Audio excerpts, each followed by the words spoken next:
আপনি চাইছেন আপনার শালীকে বশীকরণ করতে। অর্থাৎ আপনি বিয়ে করেছেন, বাড়িতে শালী আছে। কিন্তু সেই শালী হয়তো আপনাকে পাত্তা দিচ্ছে না।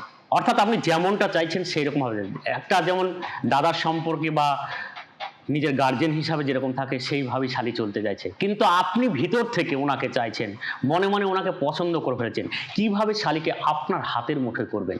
এইরকম একটা চিন্তাভাবনা করছেন আর কোথায় গেলে কি করলে তাকে পাওয়া যাবে? সেই পাওয়া যাওয়ার জন্য এই টোটকাটিকে আপনি একবার করে দেখুন।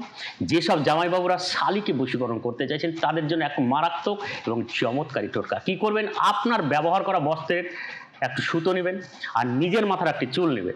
চুল আর ওই সুতো একসঙ্গে নিয়ে হাত দিয়ে এইভাবে ঘষে ঘষে ঘষে একটা গোল লাড্ডুর মতো বা পুটুলির মতো তৈরি করবেন।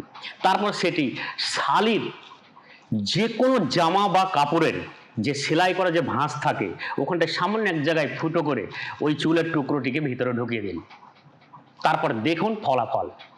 যখন আপনি চেষ্টা করছেন ওনাকে পাওয়ার জন্য উনি পাত্তা দিচ্ছেন না। এটা করার পর আপনাকে উনি পাওয়ার জন্য এতই চেষ্টা করবে, তখন আপনি পাত্তা না দিলেও উনি যেন আপনার কাছে এসে পড়বে। তাই চমৎকারী টোটকাটি একবার কাজে লাগিয়ে দেখুন, ফলাফল অবধারিত পাবে।